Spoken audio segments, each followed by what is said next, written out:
So imagine it's the summer of 1994. Okay, setting the scene. Yeah, and there's this young hedge fund executive, right, Jeff Bezos, and he basically just sits down and opens up a spreadsheet. The famous spreadsheet. Exactly. And the thing you really have to remember here is that he didn't start Amazon out of some, like, nostalgic love for the smell of old paperbacks or whatever. Right, it wasn't a passion project about running a cozy local bookstore. Not at all. He literally looked at a list of 20 potential businesses to build on this weird, totally brand new infrastructure called the internet. Which was basically just text on a screen back then. Yeah, exactly. And he just ran the math. The data strictly pointed to books. And that wasn't because books were charming, you know. Right. It was because they offered this massive global catalog that no physical storefront could ever possibly stock. Plus, they don't spoil in a warehouse. Yeah, they don't degrade. They're super simple to ship. It was just a cold, purely analytical calculation. It really was the ultimate exercise in structural logic. He was looking for the most asymmetrical opportunity out there. Right, where the internet could solve some sort of huge physical bottleneck. Exactly. And that single, totally calculated decision ended up building the foundational infrastructure for basically the entire modern digital economy. Which brings us to you, the listener, and why we have you here today, because we are opening up a fascinating stack of sources for this deep dive. Yeah, a really incredible collection of essays. Published right now, actually, March 2026. They're by Paramendra Kumar Bhagat. Who is a digital marketing veteran, right? 2 decades in the industry. Yep, a massive thought leader. And he recently sat down to replicate that exact 1994 Bezos exercise. Which is such a cool concept. It really is. He has one fundamental question. What is the quote-unquote books category of the AI age? Like, which industry actually offers the highest probability of producing the very first multi-trillion-dollar enterprise? And doing it in the shortest amount of time. His conclusion, I have to say, is going to catch a whole lot of people completely off guard. Oh, definitely. He didn't choose autonomous robotics. Yep. He didn't choose foundational language models or synthetic biology or space logistics or anything like that. Right, which are the usual suspects everybody always talks about. Exactly. Bhagat's purely data-driven conclusion is that the first trillion-dollar company of this era is going to be an entity that applies AI to marketing. A company that will essentially become the operating system of the global attention economy. And that is exactly the mission of our deep dive today. We are going to deconstruct this whole claim for you. We're going to look at how marketing is totally transitioning from an artisanal craft into an industrial-scale infrastructure. Right, and how that's creating this totally new economic entity, something Bhagat calls a Solara. We'll also get into the fatal strategic error of using AI just to fire people. Oh yeah, the headcount slashing. Plus, we'll map out the mechanics of a machine speed economy where imagination itself is monetized through micro-royalties. And the reason you really need to care about this, whether you work in tech or finance, or even if you just buy things online, is that this fundamentally alters the physics of business growth. Totally. It changes the entire trajectory of how human attention is captured. Because if we're moving toward an architecture where an AI platform can perfectly map and respond to global human intent. Which is wild to think about. Right. But if you are, we're talking about a shift in how society operates on a cellular level. So let's start with that 100-to-1 spreadsheet exercise Bhagat actually ran. Yeah, let's get into the methodology. Because we know he started with 100 really rigorous AI startup concepts. And these weren't just, random shower thoughts. No, they were grounded in massive total addressable markets and real defensible moats. Right, and he filtered those 100 down to 10 potential unicorns. Meaning companies capable of hitting that billion-dollar valuation. Exactly. But narrowing it down to the single most lucrative application, I have to push back on his conclusion just a little bit here. Okay, let's hear it.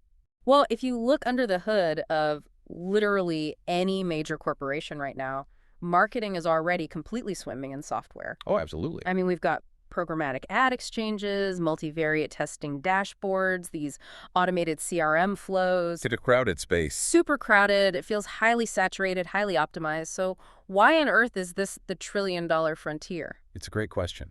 Oh. And it feels saturated because there's just this massive proliferation of tools. But tools do not equate to fundamental efficiency. What do you mean by that? Well, to understand the asymmetrical opportunity here, You really have to look at the sheer velocity of capital moving through the system. Okay, the actual money. Right. Global ad spending is currently sitting north of $800 billion a year, Wow. and it's accelerating fast toward the $1 trillion mark. Marketing really is the circulatory system of the global economy. Because without it, capital just doesn't flow from the consumer to the producer. Exactly. Yet, despite all those fancy dashboards and programmatic algorithms you mentioned, the fundamental layer of campaign creation is still incredibly manual. Oh, I see. Because at the end of the day, there's still a human sitting at a desk somewhere, Right. A human deciding what the ad should actually say. figuring out what the creative should look like and who specifically should see it. Precisely. The existing programmatic algorithms out there are highly sophisticated at bidding for the ad placement. Right, the buying part. But the actual assets they are placing, the copy, the imagery, the strategic angle, all of that is still generated through a very human trial and error process. So teams basically build a campaign, launch it into the wild, and just wait. Yeah, they wait weeks for statistical significance, and then they try to optimize it based on delayed feedback. It's basically sophisticated guesswork. You know, it kind of reminds me of looking at the cockpit of a 1920s airplane. Oh, that's a good analogy. Right, because a layperson looks at the altimeter, the compass, all those fuel gauges, and they assume it's this super advanced automated machine. But the pilot is still sitting there in an open cockpit. Exactly. Freezing in the wind, manually pulling mechanical levers, and basically flying largely by instinct. The instruments just tell you what's happening. They don't actually fly the plane for you. Right. And that distinction between instrumentation and true automation is key here. The current marketing tech stack, it really just provides instrumentation. It's just the dials. Yes.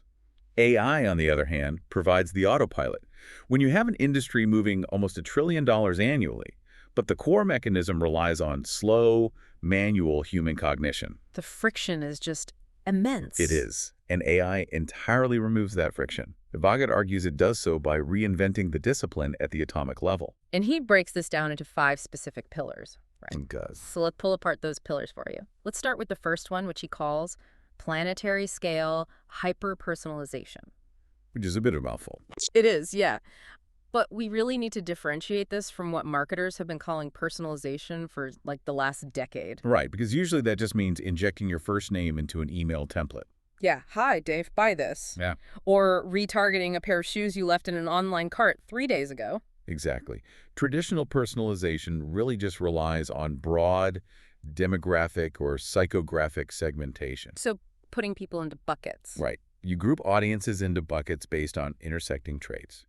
True AI hyper-personalization abandons those buckets entirely. So what does that look like in practice? We're talking about genuine one-to-one communication for billions of users simultaneously. Billions simultaneously. Yes, the AI synthesizes a user's real-time behavioral data, their historical preferences, and even their current psychological state. Wait, their psychological state? Yeah, to craft a message that is uniquely calibrated to that single individual at that specific moment in time. Okay, but doesn't hyper-personalization create a massive bottleneck? How so? Well, if you're targeting a billion people individually, human designers and copywriters, they can't possibly generate a billion different variations of an ad. Oh, absolutely not. Humans could never do it. So how does the system physically generate the creative assets to actually match that level of targeting? And that necessity brings us right to this second pillar, which is real-time creative evolution. Okay, break that down. The system utilizes generative adversarial networks and diffusion models to render thousands or even millions of variations in milliseconds. So it's making the art and the copy on the fly. Yes, but it's not just generating a bunch of static options and hoping one works. The campaign literally becomes a living organism. A living organism. Yeah, it deploys these variations, and then it ingests the real-time performance data. Like click-through rates and dwell time. Exactly, all the Yeah. conversion metrics. Yeah. And then it evolves the creative assets autonomously based on that data. So it's basically Darwinian. Highly Darwinian. The weakest ad variations are just killed off instantly. Yep, they don't survive. And the most effective elements, like maybe a specific color palette or a certain emotional tone in the copy, those get recombined and iterated upon. Precisely. It learns what works down to the pixel and the syllable. And it's doing this constantly. Constantly, and across every platform simultaneously. Which actually brings us to the third pillar, cross-channel optimization. Because right now, human media buyers have to watch the performance and manually shift the budgets around, right? Yeah. If a video is performing really well on a social platform, but their search ads are lagging, a human has to log in and physically move the money. Which introduces a ton of latency. Right. By the time the human makes the decision and clicks the buttons, the optimal window might have already closed. So how does the AI handle it? The AI orchestrates this through dynamic resource allocation APIs. It literally shifts millions of micro-budgets across search, social, video, audio, all in milliseconds. Without anyone approving it. Exactly. It's just hunting for the highest return on ad spend without any human intervention at all. Okay, the fourth pillar is where the mechanics get truly advanced. Vagot calls it predictive customer journeys. This is a big one. And the claim here is that the AI stops just responding to existing demand and actually anticipates and shapes it. Right, shaping it before the consumer is even consciously aware of their own intent. That sounds like science fiction. It does, but to achieve this, the AI relies on something called latent space mapping. Latent space mapping. Okay. It isn't just looking at what you search for on Google. It's looking at the invisible precursors to a decision. The invisible precursors. Right. It maps billions of behavioral data points to recognize the subtle patterns that precede a purchase. Okay, let's ground this in a concrete scenario so we can really picture it. Sure. Say the system is trying to sell me, I don't know, a high-end acoustic guitar. Okay, a guitar. But I haven't searched for guitars. I haven't visited an online music store. I haven't talked to my friends about guitars. How does it map that latent space to predict my intent? Well, the system might correlate a bunch of completely disparate data streams. Like what? Like maybe it registers an uptick in your consumption of 1960s folk music on Spotify. Okay. And it notes that you recently watched a documentary about the Greenwich Village music scene on Netflix. Oh, wow. Plus, it sees search queries indicating you're looking for new hobbies to reduce screen time. Right, because I want to get away from my phone. Exactly. Now, none of those individual actions clearly signal buy a guitar. Right, they just seem like random lifestyle choices. But the AI is processing the weight of all those variables against the historical patterns of millions of other users. And it sees a pattern. It calculates an exceptionally high probability that you are perfectly primed for this specific creative pursuit. So then it surfaces an ad for a beautiful, handcrafted acoustic guitar. Or maybe a beginner's masterclass. Yep, perfectly timed. And from my perspective, I just think, wow, what a serendipitous moment. I've really been wanting to explore music lately. You feel like it was totally your idea. I feel like I organically arrived at the decision, but the system had actually mapped the inevitability of that desire days or even weeks prior. Which naturally leads us to the fifth pillar, right? Honest causal attribution. Because attribution has always been the nightmare of marketing. Oh, for decades. The fundamental flaw has always been the inability to definitively prove which specific touch point actually caused the sale. Yeah, multi-touch attribution models have always been super messy and deeply flawed. But an AI that tracks the entire continuous journey, evolving the creative and predicting the intent from the very beginning, it finally closes the loop. It knows exactly what worked. It provides absolute mathematical certainty regarding which microinteraction triggered the revenue. Okay, so when you step back and you stack those 5 pillars together, hyper-personalization, real-time evolution, cross-channel orchestration, predictive journeys, and true causal attribution. That's a lot. It is. You realize we really aren't talking about a better dashboard anymore. No, not at all. We are talking about a completely new foundational layer of the internet. And Vagot refers to this as the trillion-dollar layer. He draws a really vital distinction here between the raw intelligence layer and the application layer. Break that down for us. Well, companies developing foundational large language models, the raw intelligence, they're basically building the equivalent of the electrical grid. Like OpenAI or Anthropic? Right. It's necessary, it's incredibly powerful, but ultimately it's largely commoditized. Because everyone can access it. Exactly. The true outsized value accrues to the layer that sits on top of that raw intelligence, the layer that actually translates it into measurable, predictable revenue. Because raw intelligence doesn't inherently generate cash flow. No, it doesn't. I mean, a language model can write a nice poem or solve a complex coding problem, but a highly tuned AI marketing platform acts as the actual toll booth between every business on Earth and their prospective customers. That's the key. If you own the engine that predictably turns $1 of ad spend into $3 of revenue at a global scale, You essentially own the operating system of the attention economy. You do. And owning that operating system changes the fundamental mechanics of how new businesses actually scale. Which brings us to another huge concept in his sources. Bhagat introduces this framework called marketing escape velocity. Yeah, he applies the physics of orbital mechanics to startup growth. It's a fascinating way to look at it. Let's really break down the physics of that growth, because the theoretical capability of the AI is super fascinating, obviously. Right. But for you, the listener, we need to look at how this mathematically alters the trajectory of a founder who's actually trying to scale a company in the real world. Well, in the early stages, every single startup operates under the crushing force of what he calls gravity. Gravity. Yeah. Resources are severely constrained. Brand awareness is basically zero. Customer acquisition is incredibly volatile and expensive. It's a struggle. A huge struggle. The founder is experimenting wildly. They're trying a PR stunt here, running some social ads there, going to trade shows, just hoping something catches fire. It's basically thermodynamics. You are trying to start a campfire in a pouring rainstorm. You're Right. cupping your hands over this tiny little spark, blowing on it, pouring all your energy into keeping it alive, and one single gust of market headwind can extinguish the whole thing. You're constantly expending more energy than the fire is actually generating. So how does escape velocity fit into that? Escape velocity is the mathematical inflection point where that dynamic finally reverses. Okay. It's the moment growth becomes genuinely self-sustaining. You transition from pushing the heavy rock up the hill to the market actually pulling you forward. So your little campfire becomes a massive forest fire. Right, a forest fire that creates its own wind system through thermal updrafts. But in hard business terms, what are the actual measurable signals of that thermal updraft? I mean, it can't just be a good feeling of momentum. No, the signals are purely quantitative.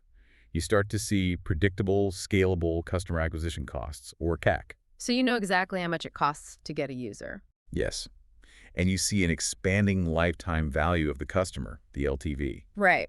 But crucially, you achieve declining marginal costs, meaning it physically costs less capital to acquire your 10,000th customer than it did your 1,000th customer. Oh, that's huge. It is.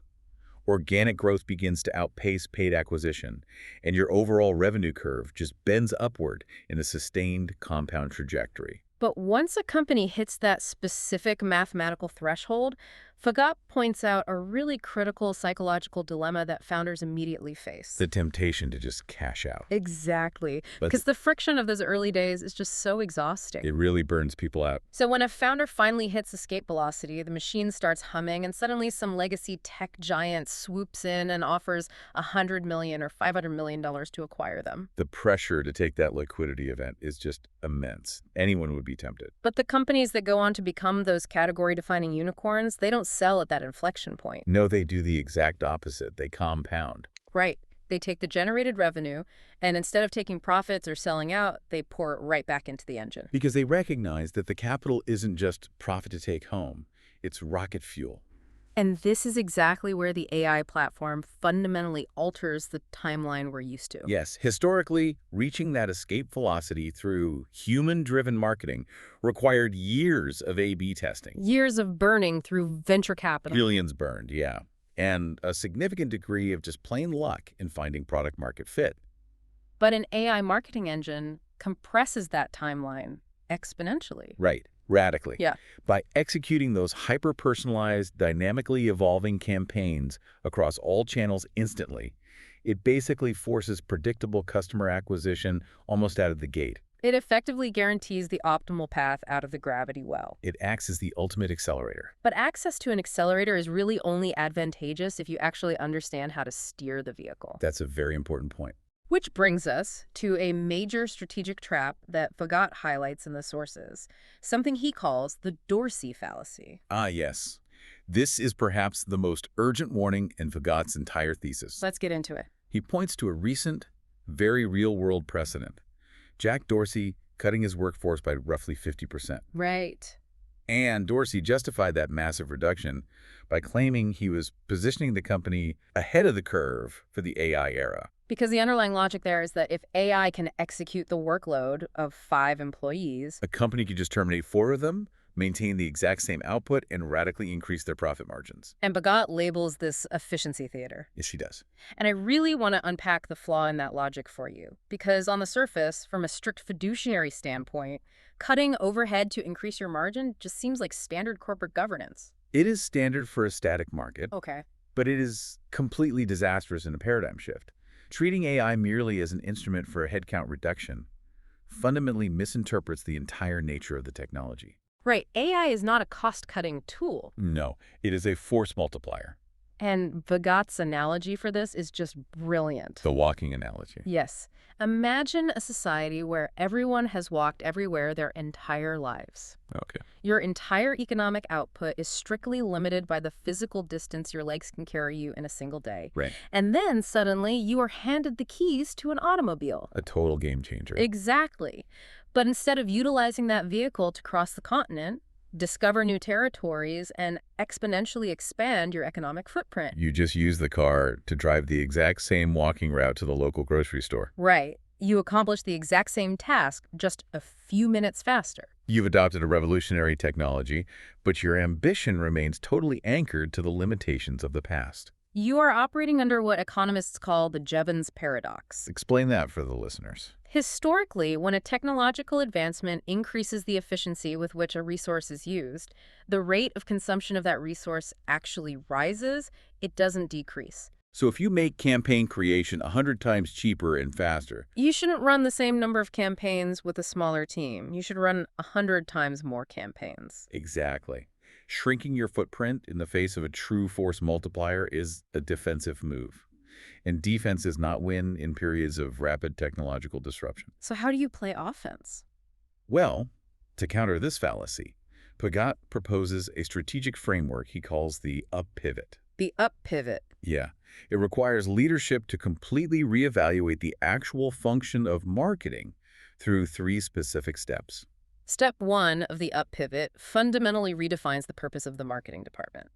It shifts from being a distribution arm to becoming a discovery engine. Which is a complete reversal of how it usually works. Right. Traditionally, product development happens in a silo. Engineers build a product, they hand it over to marketing and say, hey, go find an audience for this. And marketing has to figure out how to sell it. But the up pivot reverses this entirely. Because AI can generate and test millions of variables at basically zero marginal cost, you deploy the marketing engine first. You use it to surface latent consumer needs and adjacent industry gaps before you even build anything. You use the AI as a radar system, you map the demand, and then you build the product to satisfy the mathematical certainty of that demand. It's brilliant. Yeah. And once that radar detects a massive signal, you move to step 2 of the up pivot. 10x your ambition. So what does a 10x ambition look like in this context? If the AI proves there is deep systemic traction for a new concept, aiming for linear growth is just a failure of imagination. Right. You don't just try to increase your market share by 10%. Exactly. You leverage the AI's massive scale to aggressively dominate the entire category before the slow incumbents can even react. Which flows right into step 3, expanding into adjacent markets. Like Amazon did. Exactly. We saw Amazon do this manually. They didn't stop at books. They leveraged their logistical infrastructure to move into electronics, apparel, and eventually they built AWS to rent out their excess server capacity. And AI dramatically lowers the cost of that kind of experimentation. Right, allowing literally any company to constantly probe adjacent verticals for weakness. If you retain your highly skilled human talent, the 10 copywriters and strategists who used to spend weeks agonizing over a single campaign, and you arm them with this AI engine. You definitely don't fire them. No, you deploy them as generals. I love that framing. General. You instruct them to open up 10 entirely new international markets simultaneously because the AI handles all the real-time cultural localization and linguistic translation perfectly. You expand your frontier instead of shrinking your footprint. Exactly. And I really want you to think about the implications of this for your own career trajectory or your own business architecture. It's a crucial question. Are you utilizing AI just to automate your existing tasks so you can log off a few hours early on a Friday? Or are you leveraging it to execute the bandwidth of an entire department? Right. Allowing you to tackle adjacent problems, launch parallel projects, and make yourself structurally indispensable to the future of the organization. The dividing line between the companies that become multi-billion-dollar enterprises and those that just fade into irrelevance. It's going to be whether their ambition expanded faster than their operational costs shrank. Precisely. But facilitating this level of expansion requires a really fundamental structural shift in how companies manage their internal capabilities. Yeah, you cannot execute the up pivot if you are constantly bogged down by internal friction. Which brings us to Bhagat's concept of industrial infrastructure. He argues very forcefully that companies need to, quote-unquote, stop building their own power plants. This is such a great historical parallel. Let's look at the precedent here, because the evolution of technology always seems to follow this exact pattern of centralization and utility. It really does. If you look back at the early Industrial Revolution, say a textile manufacturer wanted to build a factory. They couldn't just plug their machines into a grid. No, the grid didn't exist. So they had to construct their own massive coal-fired power plant right on the premises just to generate the rotational energy required for their looms. They had to hire specialized engineers just to maintain the steam turbines. It was a massive diversion of capital and focus away from their actual core competency, which was making textiles. They were forced to be in the energy business just to participate in the textile business. Exactly. But the moment the centralized electrical grid was established, that entire dynamic just evaporated. Factories immediately shut down their bespoke power plants. They just plugged into the wall, paid a marginal utility fee, and redirected 100% of their cognitive load back to their actual product. And we witnessed the exact same architectural shift with the internet, too. Oh, for sure. 2 decades ago, launching a tech startup required purchasing literal physical server racks. You had to lease climate-controlled server rooms. And hire an army of IT staff to ensure the hardware didn't literally catch on fire. But then, Amazon Web Services and Google Cloud abstracted that entire layer away. They turned compute and storage into a centralized utility. You just plugged into the API and your server capacity scaled dynamically. So Bhagat's thesis here is that the marketing department is the next massive corporate function to undergo this exact same transition. Because today, a company hires a chief marketing officer, a whole team of media buyers, SEO analysts, graphic designers, copywriters. They're basically building a bespoke, highly inefficient internal power plant. Wow. Yeah, that's exactly what they're doing. The future state is that the AI marketing platform becomes the utility grid. A business outsources the entire mechanism of customer acquisition to a centralized superintelligence. You just connect your product feed and your inventory data into the system, you establish your target margins. And the grid automatically handles the hyper-personalization, the cross-channel bidding, the creative evolution, all of it. Okay, but if we follow the logic of a centralized grid, a pretty major concern arises here. The homogenization critique. Yeah. If every single coffee roaster, every indie apparel brand, and every B2B software company is plugging into the exact same AI superintelligence to generate their marketing, Right. how do we avoid massive cultural homogenization? If the system is just optimizing for the mathematically perfect click-through rate, doesn't all branding eventually converge into this identical, frictionless, gray corporate sludge? It's the most common critique of generative AI by far. But it actually misunderstands how the architecture of these specific models really functions. How so? The AI doesn't just apply a universal optimized template to every single client.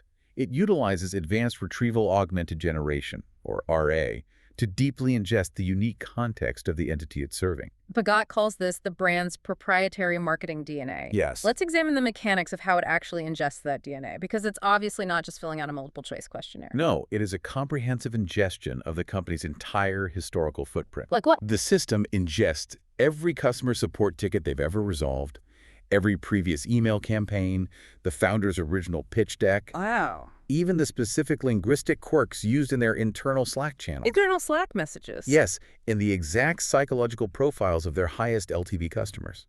It maps the multidimensional vector space of the brand's completely unique identity. Okay, so if an abrasive punk rock energy drink brand plugs into the grid, The AI completely understands that aggressive boundary-pushing messaging resonates with their specific vector space, so it generates campaigns that are intentionally loud and controversial. but conversely, if a serene organic wellness brand plugs into the exact same grid, The AI generates tranquil, community-focused narratives. The utility perfectly adapts the DNA of the user.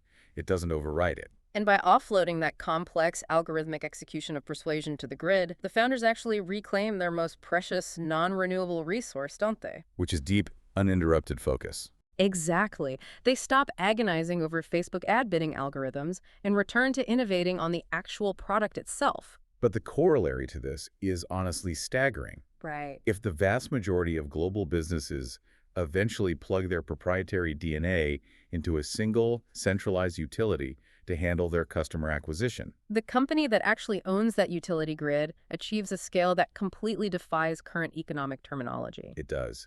And this is exactly where Pagott notes that our vocabulary just fails us. The tech ecosystem has always relied on mythical creatures to describe valuation. Yeah. A $1 billion startup is a unicorn. And as capital concentrated over the years, we coined a decacorn for 10 billion and hectocorn for 100 billion. But for the entity that successfully builds the trillion-dollar intelligence layer of the global attention economy, a mythical horse just isn't adequate anymore. So Pagott introduces a brand new classification for us, the Solara. A term derived from the sun. Because a Solara doesn't just operate within an ecosystem. No, it dictates the orbital mechanics of the entire system.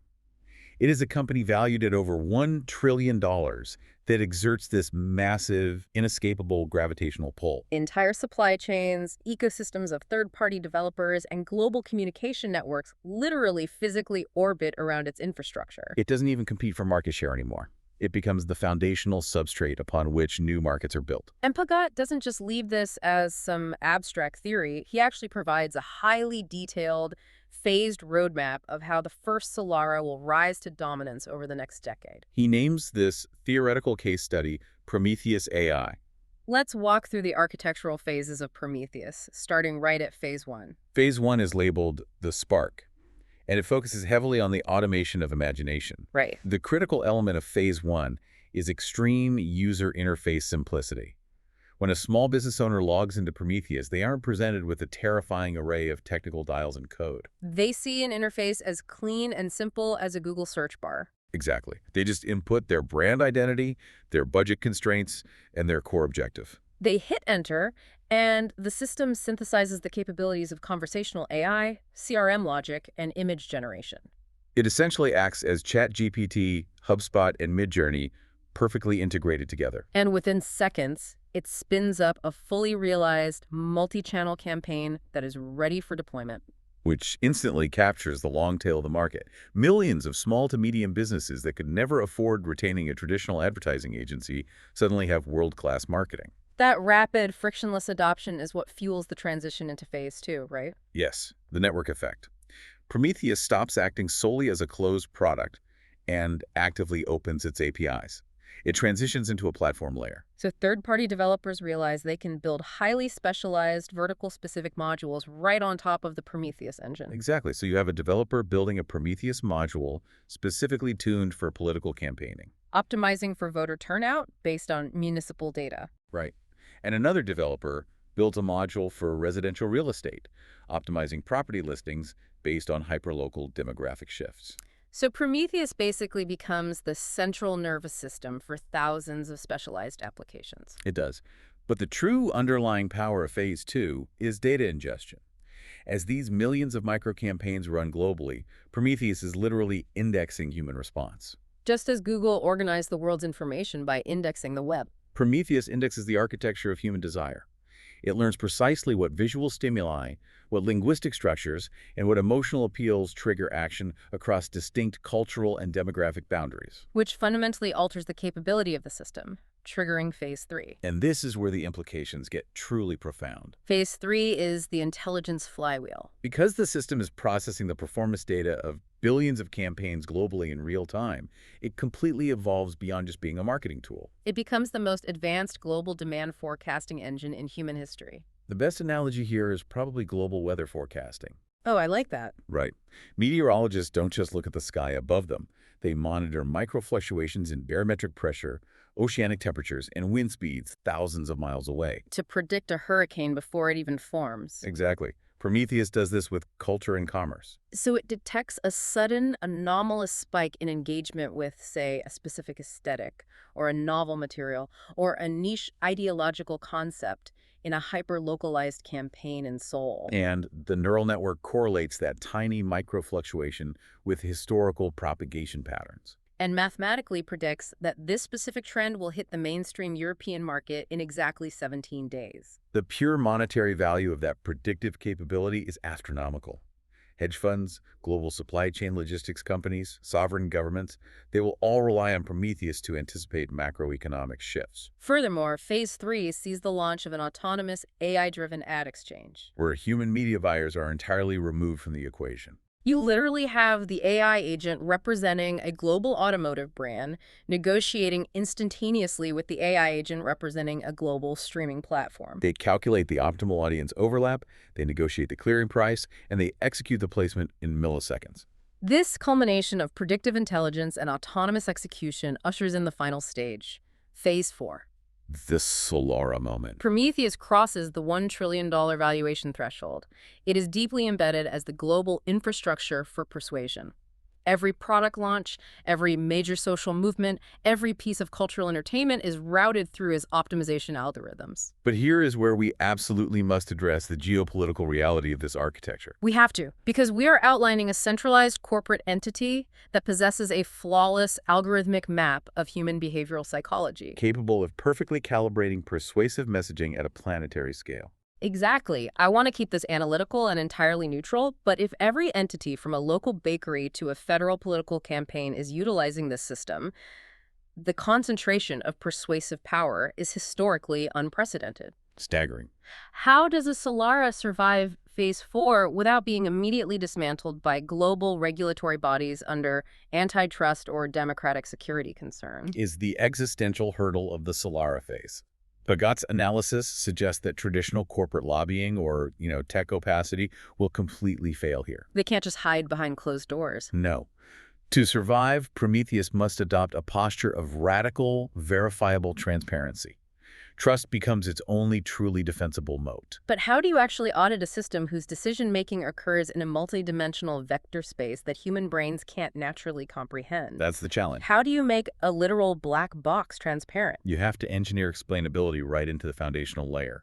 Prometheus would be required to implement cryptographic, open-source auditing protocols. So anyone could see the math. Yes.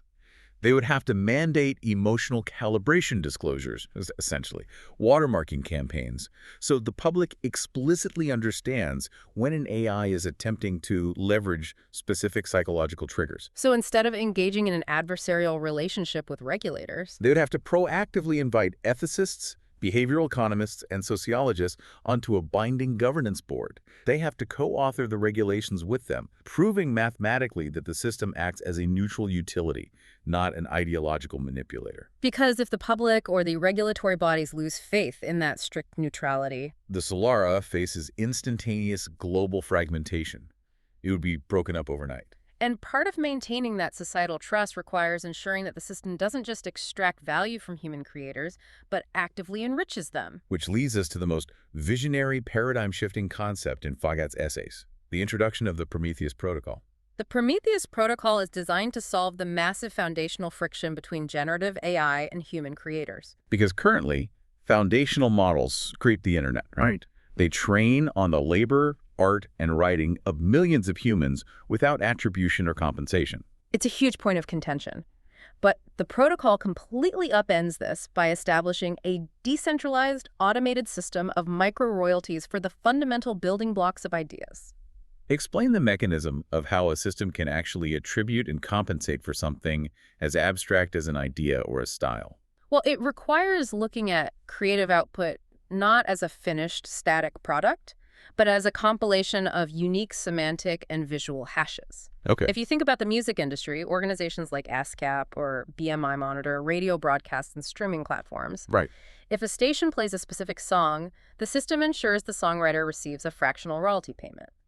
The Prometheus protocol applies that exact logic to the latent space of generative AI, utilizing smart contracts and blockchain ledgers to execute the transactions instantly. Let me make sure I'm getting this. So if an AI is generating a campaign for a beverage company in Brazil, and the algorithm determines that the mathematically optimal approach requires utilizing the specific sardonic narrative structure of a freelance copywriter in London, Yeah. combined with the distinct, neon-washed visual aesthetic of an independent digital artist in Tokyo. The moment that campaign is rendered and deployed, the smart contract executes. The London copywriter and the Tokyo artist instantly receive a microfraction of a cent directly into their digital wallets. Wow. It fundamentally monetizes the architecture of imagination. You are no longer paid purely for your final, polished output. You are paid a perpetual royalty for the utility of your unique creative DNA across the global grid.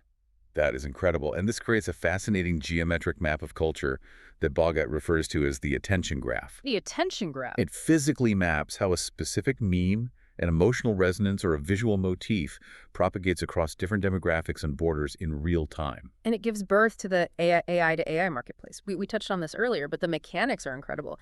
In this marketplace, human latency is totally eradicated. It's all machine speed. Brand AI agents autonomously ping platform AI agents. I have this creative asset. What is the current market clearing price to place this in front of a demographic experiencing a high-stress emotional state in the Pacific Northwest? The platform AI calculates the supply, they negotiate the transaction via smart contracts, and the micro-royalties are distributed to the original human creators. All in the time it takes you to blink. It really is a high-frequency machine speed economy. Yeah. But the profound paradox that Bogat identifies is the ultimate outcome of this extreme automation. Right. One might assume that building the ultimate machine for automated persuasion would just render human creativity entirely obsolete. But Pagat argues it triggers the exact opposite, a human renaissance. Because it democratizes the highest level of execution. Historically, launching a global, culturally nuanced, highly optimized marketing campaign required millions of dollars in capital and an army of specialized agency talent. The friction to entry was massive. Only the biggest corporations could play. But by turning that capability into a frictionless utility, the barrier to entry drops to zero. A college student in Mumbai, a retired teacher in Chicago, a small cooperative in Nairobi, anyone with a smartphone and a compelling underlying idea can spin up a global microagency.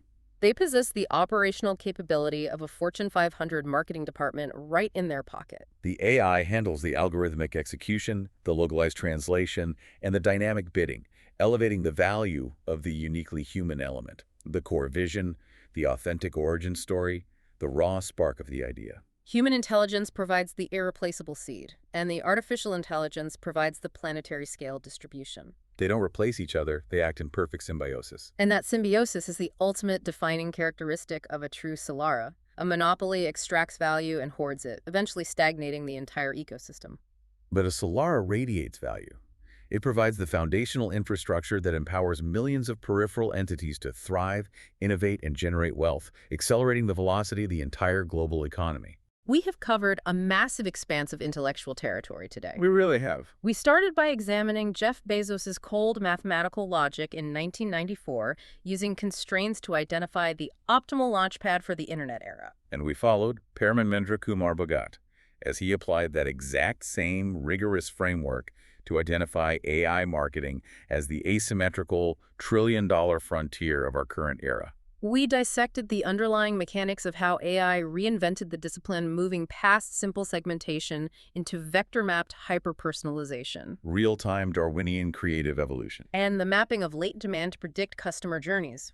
We explored the physics of startup growth, defining the exact metrics required to achieve escape velocity and the compounding advantage of utilizing an AI accelerator. We unpacked the Dorsey fallacy, outlining the catastrophic strategic error of using a force multiplier merely for defensive headcount reduction, rather than executing the up pivot to radically expand your organizational ambition. We charted the historical transition of technology from bespoke, localized power plants to centralized utility grids, explaining how the AI platform functions as the electrical grid for customer acquisition. Ingesting proprietary DNA to avoid cultural homogenization. And finally, we witnessed the theoretical blueprint of the Solara tracing Prometheus AI from a simple generative spark to a global forecasting engine. Confronting the existential requirement of radical regulatory transparency. And envisioning an economy where the Prometheus protocol ensures human imagination is perpetually compensated at machine speed. It is a comprehensive blueprint for a fundamentally restructured economic architecture. The practical application of this deep dive is a direct challenge to how you, the listener, are structuring your own endeavors right now. Whether you are leading a massive division or launching a solo project, you must ask yourself a serious question. Are you acting like a stubborn, early industrial factory owner? Pouring your limited energy into building a bespoke coal plant in your backyard to handle tasks that have already been commoditized. Or are you architecting your systems to plug seamlessly into the emerging grid? Outsourcing the algorithmic friction so you can relentlessly focus on the unique, high-leverage value that only your human cognition can provide. That is the immediate, actionable takeaway. But if we pull back the lens to the furthest philosophical horizon, Bhagat's thesis leaves us confronting a deeply provocative implication regarding the nature of free will in a hyper-optimized market. Let's explore that final thought before we go. If we are rapidly accelerating toward an architecture where an entity like Prometheus possesses a flawless map of global behavioral psychology, Yeah. if it can anticipate our latent desires by correlating microfluctuations in our data that we aren't even consciously aware of. And if it can deploy hyper-personalized, dynamically evolving stimuli designed to flawlessly trigger those desires. The anxiety shifts from, will the AI take my job, to something far more fundamental. The ultimate question becomes, in a market dictated by Solara, are our economic desires still our own? If an algorithm understands the vector space of your psychology better than you understand yourself, and it seamlessly presents you with products, ideologies, or movements perfectly calibrated to your current emotional state. Are you genuinely making a free choice? Or are your actions simply the mathematical inevitability of an algorithm executing its optimization function? Ultimately, as we hurtle into this trillion-dollar frontier, are we driving the machine, or is the Solara driving us? That is the question that defines the next decade of human progress. Thank you for joining us on this exhaustive exploration of the AI frontier. We'll see you on the next deep dive.